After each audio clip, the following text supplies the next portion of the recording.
तो ये 5वें नंबर का श्लोक छंद है। यहाँ से अपन को शुरू करना है।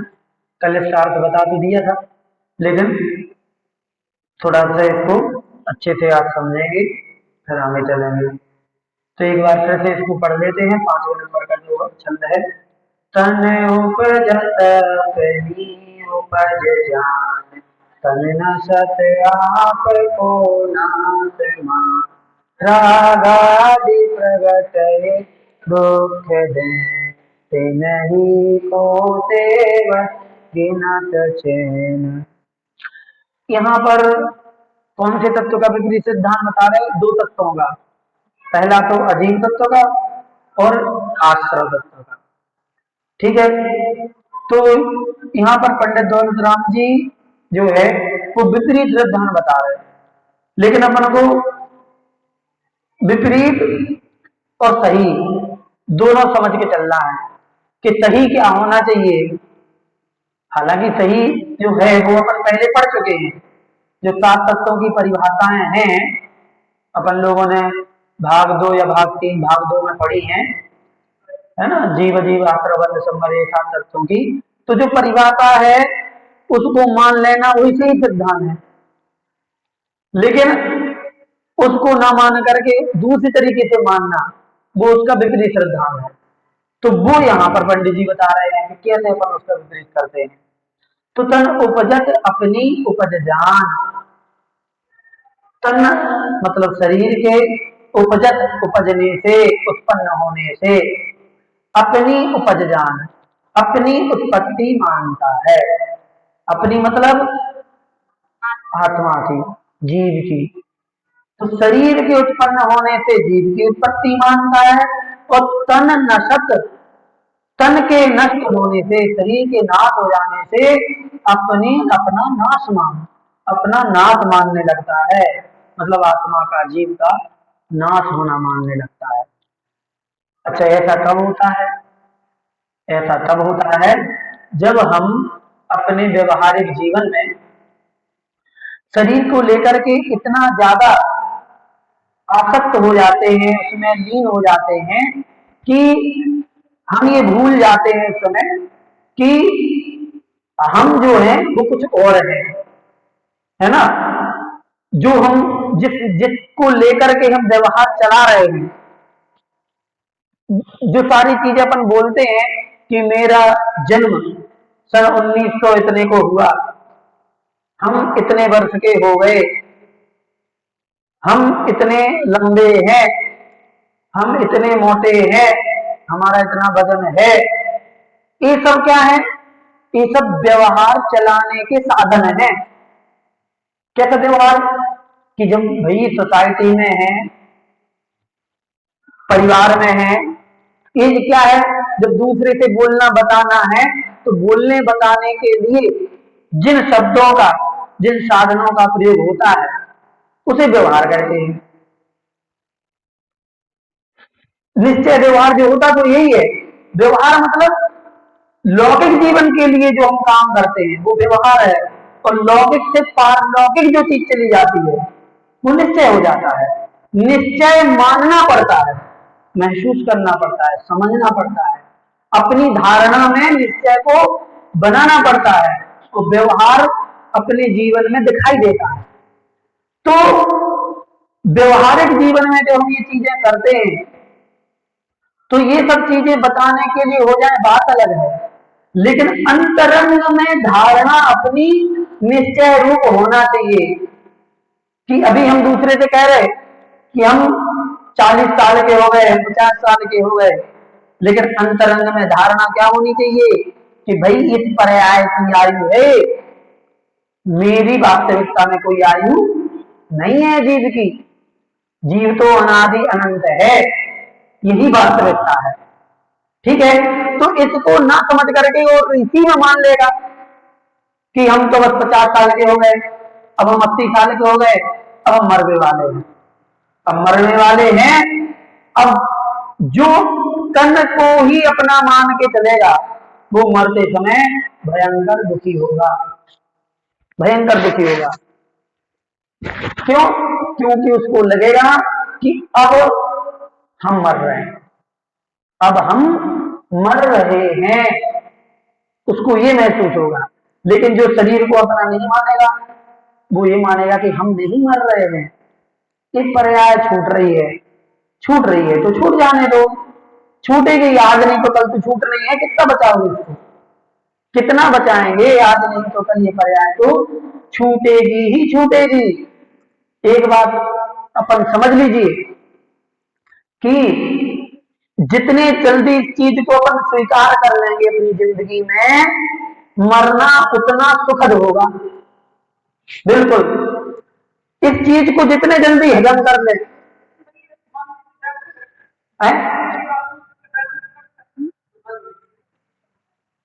लगता लगता होगा, मतलब हम तो इस बारे में ना तो प्लस में ना माइनस में, तो पहले के इतनी चीज इतने बार हम पढ़ चुके सुन चुके, तो ये बोलते जाते हैं समझते जाते हैं, लेकिन महसूस नहीं होता।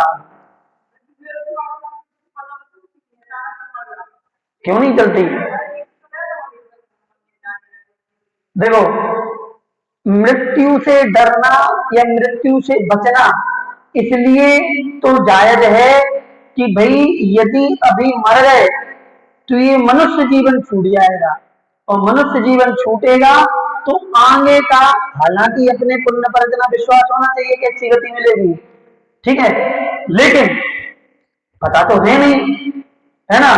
और इसी पता होता है कि हमने अभी तक क्या किया, तो गति बिगड़ गई, हालांकि यदि स्वर्गों में भी जाएंगे तो भी संयम तो छूट ही जाएगा, व्रत नियम तो छूट ही जाएंगे। तो इसलिए मरने से डरना बचना ये जायज है, लेकिन ये हम मर रहे हैं सिर्फ इसलिए डरना, ये ठीक नहीं है। लेकिन जो इस चीज को मानते हैं तो वो अजीब तत्व का विपरीत सिद्धांत करते हैं, और जो अजीब तत्व का विपरीत सिद्धांत करते हैं वो क्या करते हैं, वो वो ये मानते हैं, वो पुनर्जन्म नहीं मानते। सर एक और आपको वो बता दें, वो पुनर्जन्म नहीं मानते, क्योंकि उनके मान्यता में ये शरीर ही मैं हूं, मैं हूं, मैं ही शरीर हूं, शरीर खत्म तो मैं खत्म, इसका मतलब आगे जन्म लेना नहीं है। तो जो इस प्रकार की धारणा वाले जीव होते हैं वो फिर पाप करने से डरते नहीं है, वो पाप करने से नहीं डरते, उनको अच्छे बुरे से कोई मतलब नहीं होता। वो सिर्फ कहते हैं कि जो चार वाक दर्शन होता है, चार वाक दर्शन, चार वाक दर्शन, चार छह दर्शन, 9 दर्शन होते हैं, उसमें से एक दर्शन होता है चार वाक। चार वाक, चार वाक, बड़ा चा, बड़ा वा, और का, वा के ऊपर रा, चार वाक। चार वाक दर्शन वाले की कीमत क्या है? वो कहता है कि यावत जीवे सुखम जीवे, ऋणम कृत्वा घृतम पिबे, भस्मीभूत देहस्य पुनरागमनम कुतः, कि जब तक जियो सुख से जियो, और यहां तक कि ऋण ले लेकर के घी पियो, पैसे नहीं है तो उधार लेकर के घी पियो मस्त से। क्यों? भस्मीभूत देहस्य, ये शरीर भस्मीभूत जब हो जाएगा, पुनरागमनम कुतः, दोबारा कहां लौट के आना है, इसलिए तो फिर ये चार बार वो पुनर्जन्म नहीं मानता, वो शरीर को ही उत्पन्न होने में अपनी उत्पत्ति और उसके नाश में, ये कहलाता है अजीब तत्व का विपरीत श्रद्धान। लेकिन अपन लोग इतने तो नहीं है, अपन लोग इतना तो मानते हैं ना भी कि पुनर्जन्म होना है? इतना तो मानते हैं, इसका मतलब जीव तत्व को मान रहे हैं, समझ रहे? ये काट चुकाना है, 1 मिनट इसको हम बंद कर दे रहे हैं। सभी लोग अपना माइक बंद नहीं करते हैं, सबको अपने माइक बंद कर लेना चाहिए, कई बार आपको बोला गया है।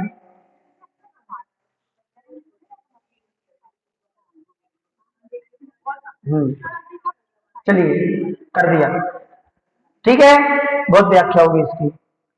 तन उपजत अपनी उपज जान, तन नशत आपको नाश मान। फिर ये हो गया अजीब तत्व का विपरीत श्रद्धान। ठीक है, अजीब तत्व जीव नहीं है और जीव अजीब नहीं है, ये अपन को मान के चलना चाहिए। रागादि प्रकट ये दुख दे,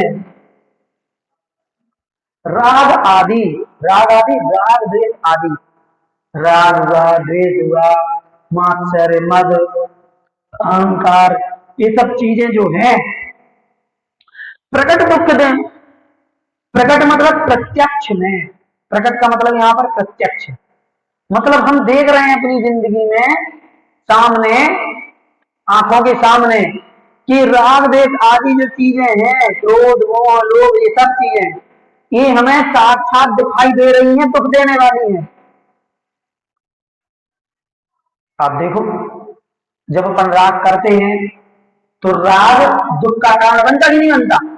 जितना जिससे राग होगा वो छूटेगा तो उससे उसका दुख होगा, जिससे राग नहीं होगा तो जाए चाहे आए, अपन का लेना देना है। रहता है कोई, तो हम कह रहे हैं, तो यही तो लिखा है पंडित जी ने कि हम जानते हैं इस चीज को कि राग जो है वो प्रत्यक्ष में दुख देने वाला है। हैं, आपके जो बच्चे लोग बाहर पढ़ते हैं और वे 4 दिन के लिए घर आते हैं, कभी साल में 2 4 एक आध बार आ गए, कई बार तो 2 2 साल 3 3 साल में आ रहे, आते हैं 4 दिन रुकते हैं और फिर जाने लगते हैं। अब देखो, एक तो आपका बेटा बेटी आया है और उसी के साथ में आपके जेठ का या देवर का या कोई आस पड़ोस का, दोनों साथ में आए और दोनों साथ में गए हैं, तो किसके जाने का दुख होता है? अपने बेटे का है, दूसरे के बेटे के जाने का नहीं। क्यों? क्योंकि उससे राग है इसलिए दुख है, उससे राग नहीं है इसलिए दुख नहीं है।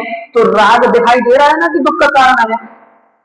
ऐसी सारी चीजें, क्रोध है, क्रोध होता है तो दुख का कारण बनता है। जितना तेज क्रोध होगा उतनी ज्यादा स्ट्रेस होगा, तनाव दिमाग में। यदि पेशेंट है वो हार्ट वगैरह का, तो झटका भी लग सकता है।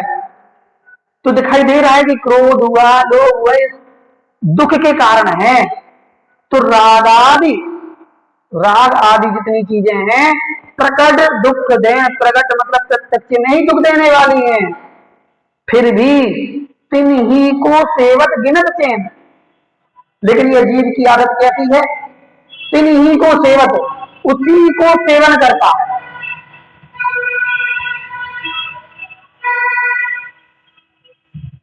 तिन ही को सेवत, सेवत मतलब सेवन करना, उसी को अंगीकार करता है, उसी को स्वीकार करता है, वो गिनत चैन, और उसी में वो सुख मानता है।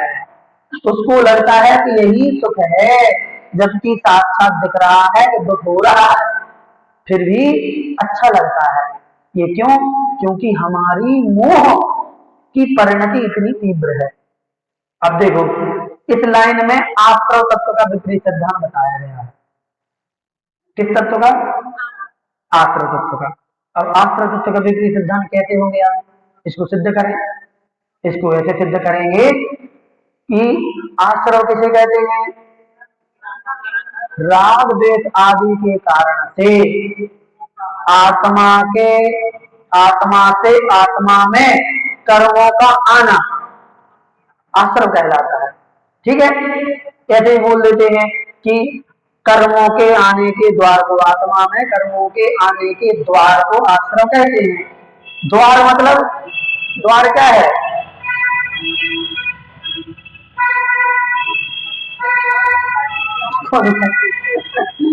आज गाना बजाते घूम रहे। तो एक परिभाषा ये पढ़ते हैं कि आत्मा में कर्मों के आने के द्वार को आश्रव कहते हैं। ठीक, अब द्वार क्या है? आने का रास्ता। तो भैया आत्मा तो पूरे शरीर में है, तो ये रास्ता कौन सी दिशा में है? ऊपर, नाक से, कान से, हाथों से, रास्ता कहाँ है? दिमाग में, हृदय में, मन में, कहाँ है रास्ता? राग द्वेष, राग द्वेष आदि जो चीजें हैं वही इसका रास्ता है, वही इसका द्वार है। समझ गए? तो यही इसका द्वार है। तो अब जब पता है अपन को कि राग द्वेष आश्रव का द्वार है, कर्मों के आने का द्वार है, तो करना क्या चाहिए? राग द्वेष नहीं करना चाहिए। राग द्वेष नहीं करेंगे, जब पता है कि राग द्वेष से कर्म आते हैं, तो आश्रय तत्व का यदि श्रद्धा करने वाला होगा तो वो क्या करेगा? तो राग द्वेष नहीं करेगा। क्यों? आश्रय नहीं करना। लेकिन जब हम आश्रय तत्व का विपरीत सिद्धांत करेंगे तो क्या करेंगे? कह रहे राग द्वेष से कुछ नहीं होता, ये उल्टा सिद्धांत हो गया। राग द्वेष से कुछ नहीं होता, करो खूब जितना करना है। जैसे भाग पढ़ा रहे तब भी उन्होंने उदाहरण दिया था कि एक तार में करंट दौड़ रहा है, पावर, ठीक है। अब छोटा सा बच्चा है, उसको नहीं पता कि इसमें करंट है, और उससे बोल दिया कि बेटा इसको नहीं छूना है, इसमें करंट है, ठीक है, छूओगे तो करंट लग जाएगा, झटका लगेगा, फिर जाओगे। अब आपने बोल दिया कि इसमें करंट है। अब बच्चा क्या करता है? उसके पास दो रास्ते हैं। एक तो आपकी बात पर श्रद्धान कर ले, सच्चा श्रद्धान। तो सच्चा श्रद्धान करेगा तो वो नहीं छुएगा, और उल्टा श्रद्धान करेगा तो अरे मम्मी झूठ बोल रही है तो बोलते कहते हैं हम तो नहीं पकड़े, तो जाके पकड़ ले। ठीक, समझ गए ना? तो सही श्रद्धान होगा तो आपने बोल दिया कि इसमें करंट है, झटका लगेगा। अब निर्णय उसको करना है कि पकड़ना कि नहीं पकड़ना। तो यदि सही बात मानेगा, आपकी श्रद्धा विश्वास होगा आपकी बात पे, तो नहीं पकड़ेगा, और उल्टा श्रद्धान होगा, विपरीत मानेगा, तो जाकर के उसी को पकड़ेगा। ऐसे ही आश्रव राग द्वेष आदि से कर्म आते हैं, ये आश्रव की परिभाषा है, सच्चा श्रद्धान है। लेकिन इसको ना मान करके हम क्या करें? जाकर के वही राग द्वेष करें, उसको करके ही उसमें सुख मानने लगे, तो ये आश्रव का विपरीत श्रद्धान कहलाने लगेगा। ठीक है, तो अजीब और आश्रव का विपरीत सिद्धांत यहाँ पर हो गया। अब अगला छंद, शुभ अशुभ बंध के फल मझार, रति अरति करे निज पद विचार।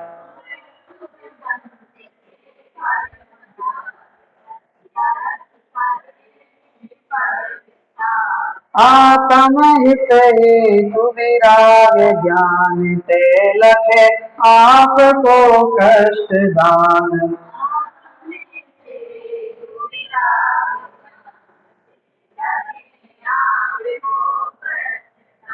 पढ़े एक बार, शुभ अशुभ बंध के फल मझार, रति अरति करे निज पद विचार।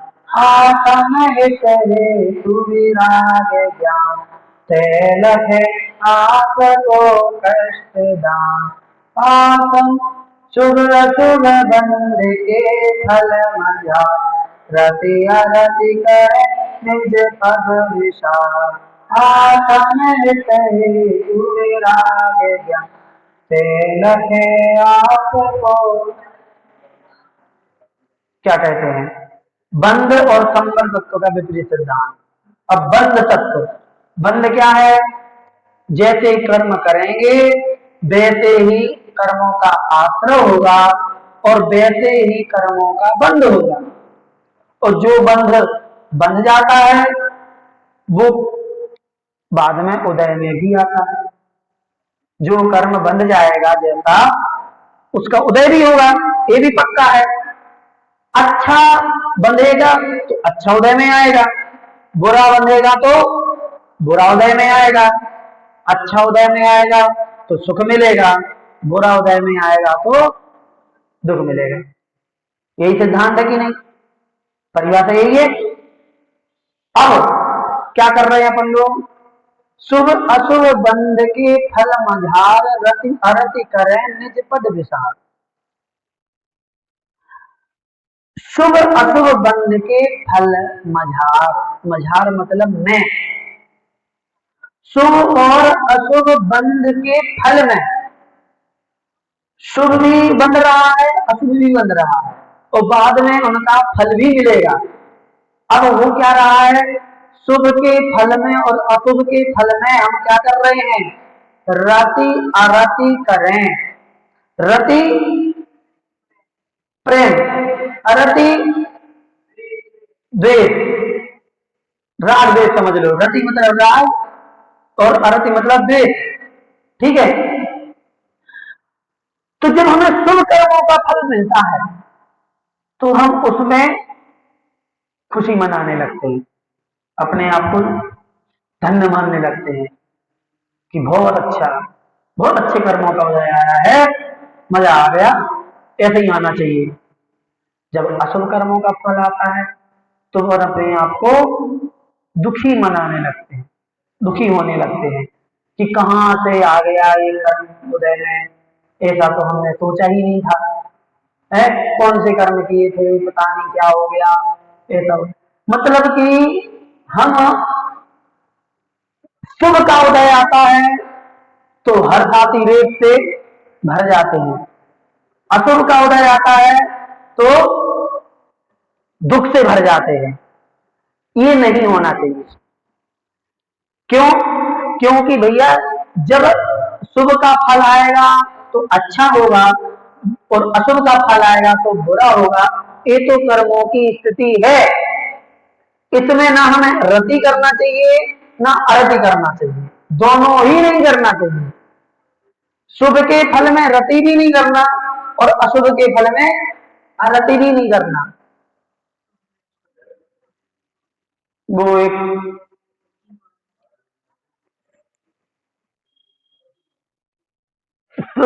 सुख का तो देखो अपन को पता चलता नहीं, सुख का समय बीत जाता पता नहीं चलता, ठीक है।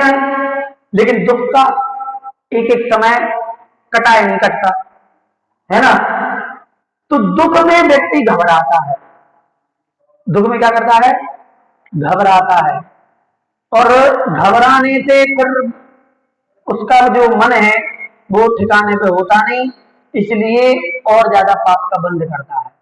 इसीलिए एक बहुत अच्छा भजन है, उसकी एक लाइन हमें याद आई बिल्कुल से, आप लोगों ने सुना होगा। दुख में घबराओ नहीं मेरे साथी, ये जीवन में मानव का श्रृंगार है, ये जीवन में मानव का श्रृंगार है। ये सुख में अमित प्रमाद भरे, दुख पापों से करता खबरदार है, दुख पापों से करता खबरदार है। तो दुख से घबराओ नहीं, सुख तो आता है तो क्या करता है, इसमें प्रमाद भर जाता है, तो लोग भूल जाते हैं, पापों में पड़ने लगते हैं। और जब दुख आता है तो लगता है कि यार कुछ गलत किया है अपन लोगों ने, इसलिए ऐसा हो रहा है, इसलिए भी पापों से बच लो अब इस जन्म में। इसलिए दुख से घबराओ नहीं, ये तो श्रृंगार है जीवन का, इसलिए बिल्कुल नहीं घबराना चाहिए। इसलिए बंध तत्व का विपरीत सिद्धांत है, यदि हम शुभ और अशुभ बंध के फल में रति और अरति करते हैं। निज पद दिशा, निज पद, निज पद का मतलब अपने अपने आत्मा का पद, पद मतलब उसका जो वर्चस्व है, जो उसकी स्थिति है, जो स्वरूप है उसका। आत्मा का स्वरूप कैसा है, आत्मा का स्वरूप जानना देखना, अमित शक्ति प्रमाण, चैतन्य स्वभावी, त्रिकाली शुद्ध, ऐसा स्वाभाविक यह आत्मा है। इसमें शुभ और अशुभ कर्मों का फल का असर नहीं होता इस आत्मा में। ये तो इस पर्याय को असर दिख रहा है, हमारे इस आत्मा को इसका असर नहीं होता।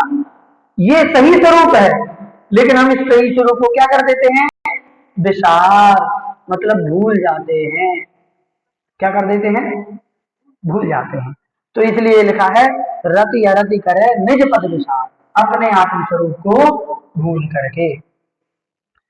फिर आत्म हित हेतु विराग ज्ञान, अब यहाँ पर संवर तत्व का विपरीत सिद्धांत बता रहे।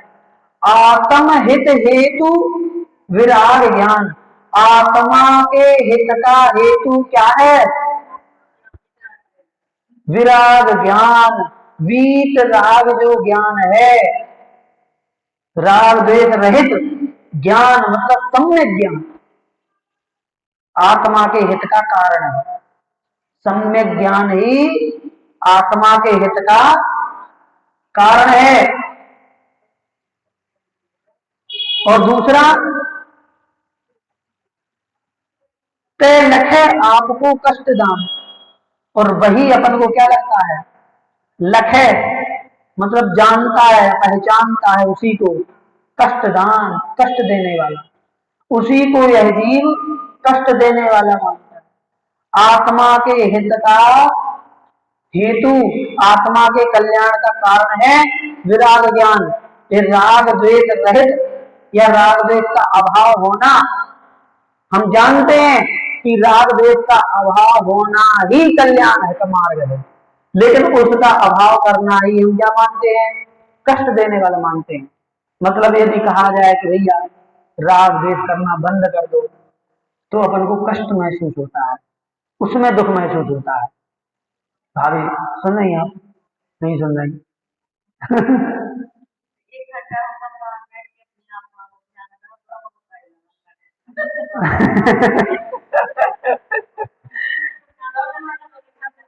एक घंटे तो बहुत बड़ी चीज है, 15 मिनट की जाप देने में अकड़ाई लगने लगती है कि नहीं? एक घंटे की सामायिक करने के लिए वर्षों की अभ्यास, वर्षों का अभ्यास चाहिए पड़ता है। समझ रहे? हाँ, तो यही होता है कि हमको पता है कि राग द्वेष ये हमारे आत्मा के हित के साधक नहीं है, इनसे आत्मा का बुराई होने वाला है। राग द्वेष छोड़ देंगे तो आत्मा का कल्याण होगा, लेकिन राग द्वेष छोड़ने की बातें ही कष्ट देने वाली लगती हैं। तो लखे आपको कष्ट दान, वह अपने आप को कष्ट देने वाला मानने लगता है। जो विराग ज्ञान, वीतराग ज्ञान जो होता है, उस वीतराग ज्ञान को कष्ट देने वाला मानने लगता है। यही संवर तत्व का विपरीत सिद्धांत है। अब संवर तत्व क्या कहलाता है? संवर तत्व क्या है? संवर तत्व क्या है? हाँ, तो आते हुए कर्मों का रुक जाना। तो आते हुए कर्मों का रुक जाना कब होगा? जब राग द्वेष बंद हो जाए, द्वार बंद होगा तभी तो आना बंद होगा। तो द्वार क्या है?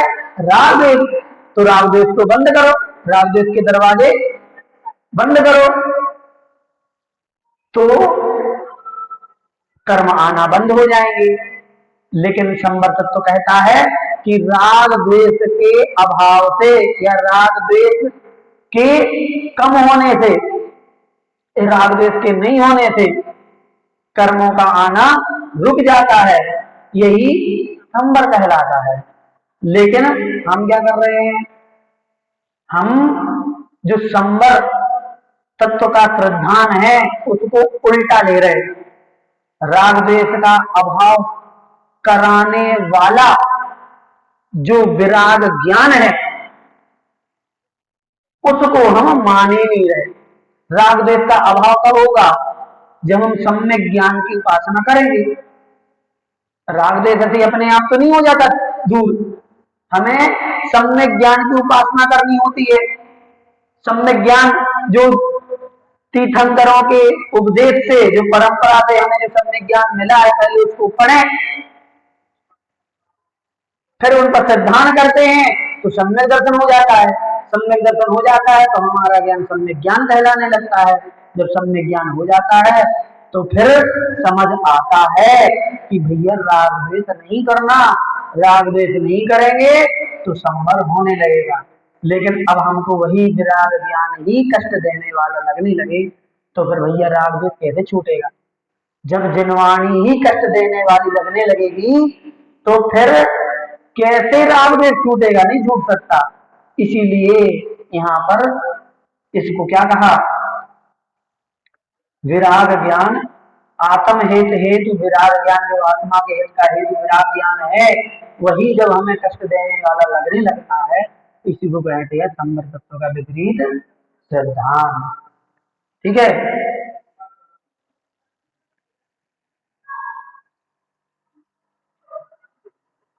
अगला निर्जरा और मोक्ष तत्व का विपरीत सिद्धांत और अग्रहित मिथ्या ज्ञान, तीन चीजें बताई जाएंगी इसमें। रोके न चाहे निज शक्ति खोए, शिव रूप निराकुलता न जोए।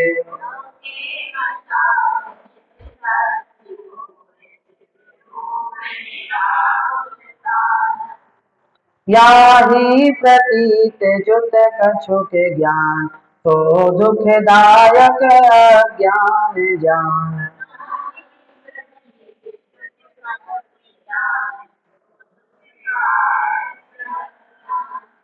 पढ़े एक बार।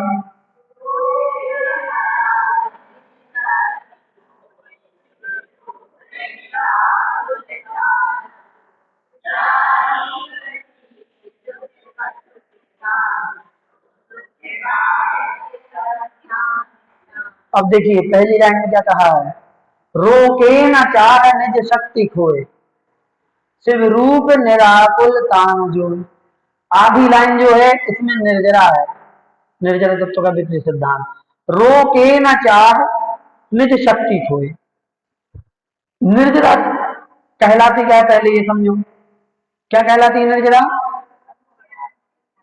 कर्मों का एक देश आत्मा से घरना निर्जरा कहलाती है। निर्जरा होती कैसे है, तप के द्वारा। तप सा निर्जरा, तप के द्वारा निर्जरा होती है। और तप क्या कहलाता है, इच्छा निरोधक तपा, इच्छाओं को रोकना तप कहलाता है। और ये 12 प्रकार के होते हैं जो आप जानते हैं, है ना। अनशन, उनोदर वृत्ति, परिसंख्यान आदि, प्राश्चित, विनय, वैय वृत्ति आदि 12 प्रकार के ये तप है। और एक बार हमने आप सबको बताया भी था कि सबसे अच्छा तप है जो आप लोग कर रहे हैं, स्वाध्याय। प्राश्चित, विनय, वैयावृत्ति, स्वाध्याय, स्वर्ग ध्यान। तो हमने स्वाध्याय कहा था कि कितना बढ़िया तप है कि खा पी के बढ़िया अंत होकर के आओ और आधे घंटे तप करो, है। कहा था कि नहीं कहा था कि देखो खाना भी नहीं छूट रहा, कुछ नहीं छूट रहा, सब कुछ जैसे तेरे दिन भर अपने काम धाम निपटा करके आओ और यहाँ बैठ के तप करो। इससे अच्छा तप क्या हो सकता है बताओ, है। तो तप से निर्जरा होती है और स्वाध्याय सबसे अच्छा तप है। और अब यहाँ पर जो बताया जा रहा है कि रोके न चाह निज शक्ति खोए, लेकिन जो व्यक्ति चाह, चाह मतलब इच्छा, इच्छाओं को रोकना ही तप है। लेकिन रोके न चाह, जो व्यक्ति अपनी चाह को नहीं रोकता, निज शक्ति खोए, और अपनी शक्ति को ऐसे ही खो रहा है व्यर्थ में।